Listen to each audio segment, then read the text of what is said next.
Hola queridos amigos y amigas, bienvenidos a un nuevo podcast aquí en Naturismo al Día. El tema que nos compete es el que está relacionado con las innovaciones en la tecnología médica. Pues para nadie es un secreto todo lo que ha avanzado la tecnología en los últimos años. Es algo abrumador. Para aquellos que nacimos en la época donde todavía lo analógico estaba pues mandando la parada, es sorprendente ver los avances en la informática, en la telemática. Ahora con lo de la inteligencia artificial pues es una nueva revolución.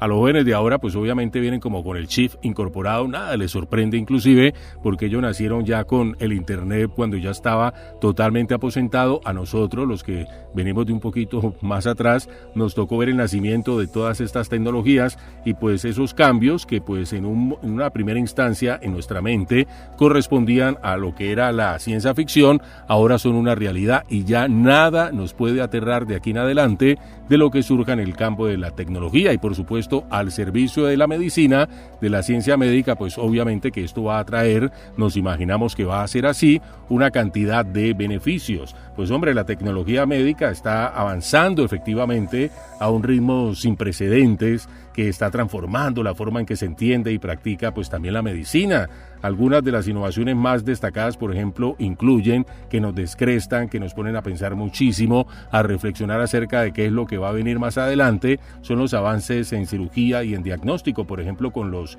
robots diagnósticos que tienen algo que se llama realidad aumentada. Estos dispositivos pues obviamente que optimizan lo que es la precisión de las intervenciones y pues permiten a los cirujanos recibir asistencia en tiempo real durante sus procedimientos. Esto es muy importante porque pues ahí no hay problemas de pulso, de mal cálculo, sino que todo está como tan predeterminado y pues precalculado que obviamente los errores se disminuyen prácticamente al cero absoluto en muchos casos. También podemos ver que hay algo que causa sensación y es lo que tiene que ver con los gemelos digitales. Actualmente pues la tecnología está permitiendo la simulación precisa del comportamiento de lo que son órganos y sistemas humanos, posibilitando con esto, por supuesto, tratamientos más precisos y adaptados a las necesidades individuales de cada paciente. Es muy importante porque, pues, fíjese usted que ya con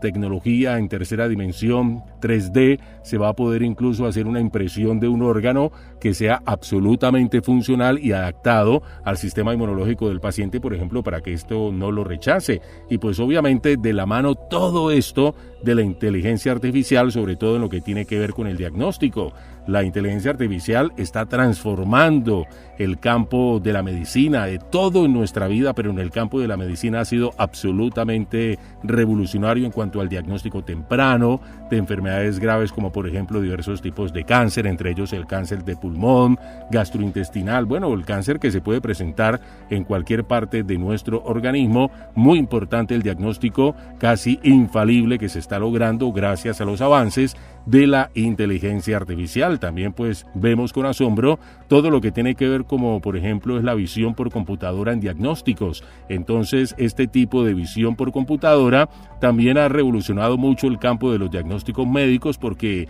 permite detectar anomalías de manera más rápida y precisa que con los métodos tradicionales. Entonces de pronto con una pequeña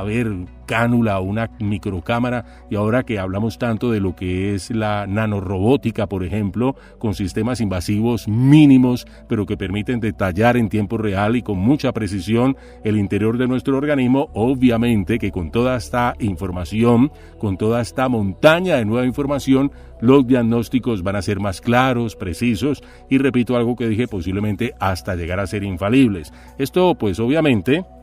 que da para muchas discusiones en cuanto a todo lo que tiene que ver con el ejercicio profesional de los médicos, porque posiblemente se pensará que en un futuro los robots, incluso los nanorobots o los sistemas de inteligencia artificial, pues van a hacer que el médico se vea obsoleto, como algo anacrónico, que ya no es necesario, pero pues incluso preguntándole a la misma inteligencia artificial nos arroja como resultado que el objetivo no es ese, sino que se convierta toda esta información en algo integral que le permita al profesional de la salud evaluar y diagnosticar de forma más precisa, sin perder, por supuesto, esa connotación humana que nunca una máquina se la va a poder entregar a un paciente. Entonces, esa situación de comunicación, de empatía, de conexión que se logre entre el paciente y el profesional de la salud de aquí en adelante sí que va a ser representativa e importante, porque esa conexión humana no se puede perder. Cuando esto pase y se logre, por ejemplo, una singularidad que la máquina sustituya incluso las emociones y estados de ánimo del ser humano y se confunda una cosa con la otra, es decir, lo humano con lo robótico, pues ahí sí apague y vámonos, porque ya no podremos detectar que nos está hablando un robot, una máquina, o si es una persona. Voy a utilizar persona humana, yo sé que es redundante, pero va a tocar así, porque obviamente cuando se logre esa singularidad, posiblemente sea muy difícil distinguir una cosa de la otra, qué es lo humano y qué es lo que está relacionado con la máquina. Así que muy importante, porque todas estas innovaciones en el plano de la medicina nos llevan a un abordaje mucho más intenso de todo lo que tiene que ver con nuestra salud. Por ejemplo, hay algo que se está tratando y es la innovación también en cuanto a las vacunas de próxima generación. Entonces se ha hablado mucho de una vacuna que se llama, voy a leer las letras, bueno, como se deletrea, BNT116, que se ha desarrollado por Biotech y se emplea con tecnología de ARN, ácido ribonucleico. Es un mensajero para, por ejemplo, entregar información al sistema inmunológico. Se ha entrenado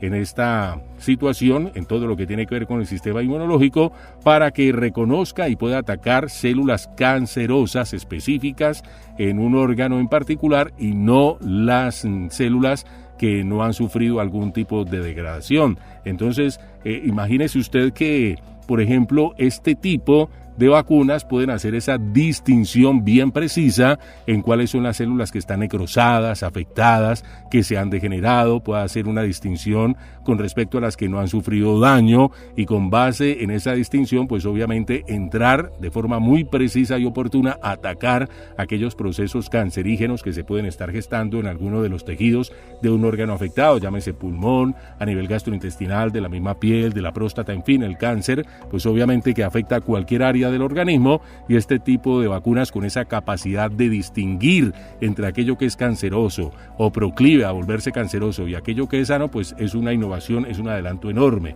Y ya te decía, pues, y te hablaba acerca de tal vez uno de los campos que promete más es lo que tiene que ver con la nanotecnología en medicina, pues esto está transformando lo que tiene que ver con la farmacología, porque permite que los medicamentos se dirijan también de forma más precisa a las células afectadas, así que no solamente son las vacunas, sino los fármacos, los medicamentos que pueden entrar a eliminar el proceso anómalo en nuestro cuerpo y sobre todo algo muy importante, no causar los devastadores y también muy limitantes eventos secundarios o efectos secundarios, los daños colaterales en nuestro cuerpo. Es un problema que tenemos hoy actualmente, valga la redundancia, valga la redundancia en cuanto a que los fármacos nos pueden producir ese daño colateral, un efecto secundario que puede originar también un rechazo de nuestro cuerpo a cierto sistema farmacológico. Entonces la farmacopea no ha podido resolver del todo este tipo de situaciones y por eso nosotros en la posología, cuando tomamos algún medicamento, siempre nos enteramos de cuáles son los posibles eventos de carácter secundario, los efectos secundarios que puede conllevar el tomar una medicina o por un tiempo determinado también. Así que es muy importante porque estos fármacos inteligentes, podríamos utilizar esa palabra, pues distinguen también cuáles son los efectos dañinos en nuestro cuerpo, entran a repararlos o atacarlos directamente, provocando un mínimo o inexistente daño colateral o efecto secundario. También en estos adelantos de la ciencia médica, pues nos encontramos con todo lo que tiene que ver con la medicina regenerativa. Los avances en medicina, en este tipo regenerativo, pues están permitiendo también la reparación de órganos dañados y la regeneración de tejidos. Esto es muy importante para aquellos pacientes que están desesperanzados con respecto a la metástasis que, por ejemplo, una enfermedad tan devastadora y catastrófica como el cáncer puede originar en su cuerpo, porque este tipo de medicina regenerativa también detecta, es que todo está pues como enfocado a eso, a que estos fármacos o sistemas de medicina mínimamente invasiva puedan reconocer dónde está la falla, el problema, hacer una distinción muy precisa y atacar la zona afectada sin comprometer aquellos tejidos anexos que, por ejemplo, no han sufrido daños, y antes de que, por ejemplo, el cáncer haga metástasis, esta esta medicina regenerativa, que por supuesto va a tener un ejército de fármacos muy bien elaborados, pues van a minimizar el riesgo de metástasis, de daño que se pueda originar, por ejemplo, en procesos de carcinoma, melanoma, de algún tipo de cáncer y otra enfermedad que, por ejemplo, sea autoinmune, muy importante, porque es algo contra lo cual la medicina no ha podido luchar definitivamente, las famosas enfermedades autoinmunes. Así que este tipo de medicina regenerativa promete muchísimo en este campo de acción. Y por supuesto los biosensores y dispositivos portátiles también pues van a permitir todo lo que tiene que ver con el monitoreo constante en tiempo real de parámetros de salud críticos en enfermedades, por ejemplo, como la diabetes, por ejemplo, aquellas personas que son insulinodependientes, que padecen de diabetes tipo 2, pero más grave aún, de diabetes tipo 1, este monitoreo de lo que tiene que ver con los niveles de glucosa en sangre, de tensión arterial, cantidad de oxígeno, en cuanto también corresponde a la densitometría ósea, muy importante, porque muchas veces nos descuidamos, o si no es a través de un examen especializado, no podemos medir la cantidad, por ejemplo, de calcio y de colágeno que debe tener la estructura del hueso, y esto puede llevar a que nos descuidemos en la alimentación, en la actividad física. Entonces, estos sensores, que estarán ligados también a aplicaciones muy fáciles de utilizar, muy prácticas y funcionales, permitirán detallar cómo está la economía de nuestro cuerpo, obviamente no solamente en lo que respecta a azúcar y a calcio, sino otro tipo de oligoelementos, cómo están las cantidades de zinc en el cerebro, de fósforo también a nivel del sistema neurológico, a nivel de las neuronas, que son nutrientes muy importantes que se requieren precisamente para los efectos cognitivos, de concentración, de memoria, inclusive todos estos oligoelementos o minerales bien importantes como el zinc, el mismo calcio, que no solamente es para los huesos, sino que a nivel cerebral cumple un papel muy importante, el hierro ni se diga, cuando se ha empobrecido, por ejemplo, la hemoglobina, por carencia de sulfato ferroso, pues obviamente se bajan las plaquetas, hay disminución de glóbulos rojos y esto empobrece la sangre. Así que todos estos biosensores tan importantes van a poder determinar esa economía corporal, cómo están las cantidades de estas sustancias que son tan fundamentales para el sostenimiento y mantenimiento de la vida. Y ahí pues obviamente tecnologías emergentes, ahora lo nombraba, por ejemplo, la impresión en 3D en medicina, que está permitiendo la creación de prótesis que son prácticamente personalizadas y modelos anatómicos precisos para la planificación quirúrgica. Por ejemplo, si una persona perdió un miembro y pues va a buscar una prótesis, a veces se complica mucho porque esta no es al 100% funcional, así que todo lo que tiene que ver con esa impresión en 3D va a poder elaborar una prótesis totalmente adecuada, anatómicamente precisa al organismo del paciente que, por ejemplo, ha perdido una extremidad por un accidente, un traumatismo, una misma intervención quirúrgica, una amputación que se le tuvo que hacer, y esta prótesis pues obviamente que va a mejorar lo que tiene que ver con la movilidad y por supuesto lo que tiene que ver con la calidad de vida del paciente. Ya en la pandemia pasada tuvimos también algún abrebocas de estos adelantos de la medicina en cuanto a lo que se refirió mejor a lo que es la telemedicina. La telemedicina pues asistida, porque pues permitió que de una forma remota el médico o el profesional de la salud pudiera interactuar con el paciente y determinar cuál es el tratamiento más adecuado o incluso hasta dar un diagnóstico cercano a su condición de salud. Por cuestiones de la pandemia pues se restringió esa cercanía, esa conexión persona a persona, pero esto permitió de carácter exploratorio, pero también de carácter no al 100% funcional, porque pues hay mucho que discutir en torno a esto de la telemedicina, pero es un adelanto que se espera mejorar para que esa interacción sea mucho más intensa y precisa y asistido sobre todo con inteligencia artificial que pueda medir en tiempo real, por ejemplo, cuáles son los parámetros que rigen el cuerpo. Ya el médico con esta información ya mucho más precisa, detallada y concreta podrá entregar un diagnóstico más fiable, no solamente verlo por un monitor, sino que con esta información de cómo se está comportando su organismo, la evolución de la enfermedad, todo eso, entonces ahí sí la telemedicina o la medicina remota, cuando el médico no está pues presente, puede llegar a ser muy efectiva. Estaba muy en discusión esa situación, puesto que a través de una pantalla, pues, y si no se tiene ese contacto directo y una medición en tiempo real de tus condiciones de salud, pues sería muy difícil dar un diagnóstico preciso, pero los adelantos de la ciencia médica, repito, asistidos por esa maravilla, como es la inteligencia artificial, están permitiendo dar diagnósticos cada vez más fiables y precisos. Y hay otro elemento que se llama, por ejemplo, la gamificación en salud. ¿Qué es la gamificación? Está siendo utilizada para fomentar hábitos saludables y mejorar también la adherencia al tratamiento. La gamificación en salud, te quiero contar, es el uso de elementos y técnicas de diseño de juegos en contextos de salud, por ejemplo, para motivar y comprometer a las personas en la adopción de comportamientos saludables. Obviamente que es como un aspecto lúdico.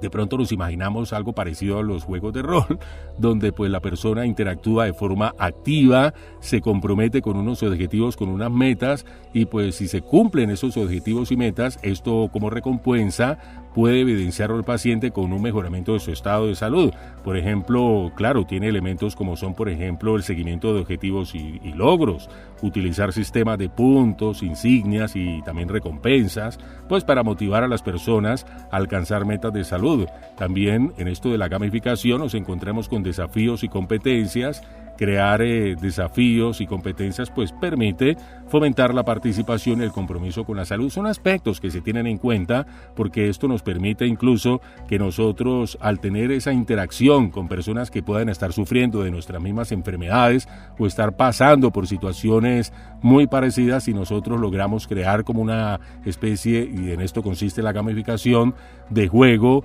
de aspectos lúdicos, pero donde hay compromiso y metas por alcanzar y donde interactuamos con personas que están en una situación parecida a la nuestra, toda esa retroalimentación puede ser muy enriquecedora en cuanto a lograr objetivos de salud. Es lo que se busca, que nosotros al sentirnos o al estar prácticamente enfermos no nos vamos a aislar, sino que podamos tener contacto con una especie de comunidad, como de gueto, como de tribu, que esté en nuestras mismas condiciones, y esto pues obviamente a través de una comunicación efectiva nos permite tomar aspectos que pueden ser relevantes incluso para nuestra curación, obviamente entendiendo de que cada caso es único, particular, tiene sus connotaciones muy específicas, pero pues hay enfermedades o hay personas que están englobadas en el nombre de una enfermedad, y me quiero referir, ahora que lo nombraba también, por ejemplo, a los pacientes afectados de cáncer, pues todos están vivenciando esa enfermedad tan devastadora de forma diferente, pero al estar inmersos en una misma condición les puede acercar, y este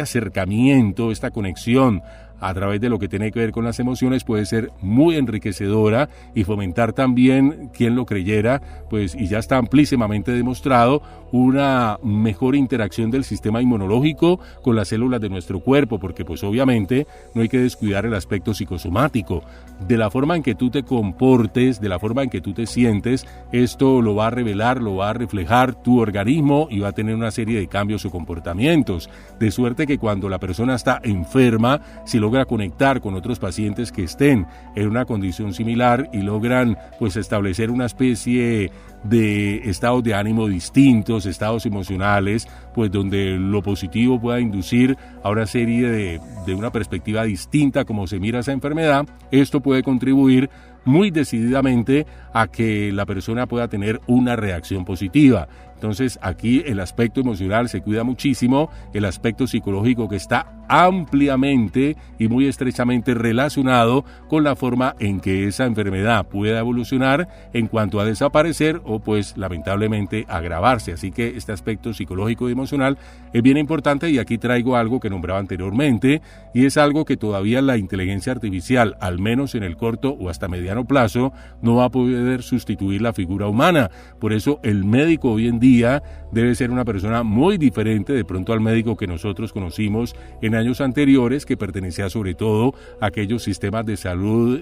pública, por ejemplo, lo que tiene que ver con, pues aquí en Colombia se le llama EPS, en algún momento se le llamó Seguro Social, donde ese médico era muy deshumanizado y prácticamente se refería a los pacientes de una forma un poquito hasta despectiva, muy deshumanizada, muy desconectada, y a todo el mundo, ya por cuestiones de logística, me imagino yo, o por carencia de medicamentos, a todo el mundo le recetaban lo mismo. Entonces aquí en Colombia, no sé cómo será en tu país, a todos los pacientes se les daba acetaminofén para lo que fuera. Ya ese tipo de médico está mandado a recoger. Queridos amigos médicos, queridos galenos, profesionales de la salud que escuchan este podcast, si tú eres un profesional de la salud desconectado del aspecto emocional del paciente, debes replantear esa conducta, porque si no, puede ser fácilmente reemplazado por una máquina, por una inteligencia artificial que incluso le brinde más calidez, seguridad y confianza a un paciente, y de eso no se trata, sino que no se pierda la conexión humana que nos imaginamos que una fría máquina o un sistema informático no pueda reemplazar. Pero si usted puede ser reemplazado por estas situaciones, por una máquina, pues hombre, qué esperanza, ¿verdad? Entonces, no perder lo que tiene que ver con el espíritu humano, con lo que nos alienta anímicamente y emocionalmente a ser seres humanos. Si tú logras tener esa conexión especial, esa empatía con tus pacientes, lograr que depositen en usted la confianza de poder comunicarse de una forma efectiva, no despacharlos en 5 minutos, porque es que el paciente nota esto y se siente muy mal, se siente pues de que el médico lo quiere sacar rapidito, entonces le formula y chao, hasta luego, y pase y siga al otro. Así que tomarse unos minutos, al menos si van a ser pocos, trate de que ese tiempo sea de calidad, mirando al paciente fijamente, escuchando, por favor. Lo más importante antes de ponerse a hable y hable y hable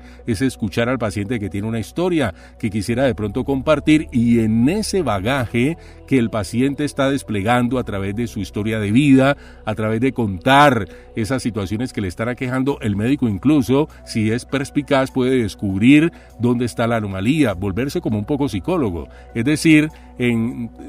determinar, como poder distinguir cuáles pueden ser en el diálogo de ese paciente los elementos que le están causando algún traumatismo, alguna situación conflictiva que pueda estar agravando la enfermedad, pero sabiendo utilizar esa información se pueda llegar a convertir en aquello que le saque de ese estado de postración. Escuchar al paciente, hacerle recomendaciones de una forma muy respetuosa, por supuesto, no de forma impositiva, ni porque de pronto usted esté trabajando con el sistema público, entonces quiera sacarlo así como rapidito y como que bueno, salga usted y entre el otro. Si usted logra, mi querido médico, mi querido profesional de la salud, despojarse de esa condición que el mismo sistema le ha impuesto, pero si usted hace resistencia y logra esa conexión con el paciente, no solamente a nivel ético y profesional, esto va a representar mucha ganancia, sino también ese agradecimiento y se va a cumplir el objetivo. Usted es médico no porque le tocó ser, me imagino, la mayoría de los casos, por supuesto creo que es así, sino porque ama su profesión y porque busca